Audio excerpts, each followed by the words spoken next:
This is a euphorbia. How will you know if it's a euphorbia or not? When you cut this plant, there's a white sap.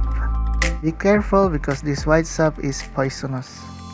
You must keep these plants away from your children because they might eat the leaves and get poisoned. When I take cuttings, it's usually 4 inches and up. It's roughly 10 centimeters long. Why? Because I find this size effective when propagating through cuttings. After cutting, it's best if you air dry it for about 24 hours or so before planting. Why? Because euphorbias bleed a lot of saps and might get dehydrated. It's also best if you use some kind of powder to stop the bleeding, like sulfur powder or cornstarch. So let's see the result after 3 months.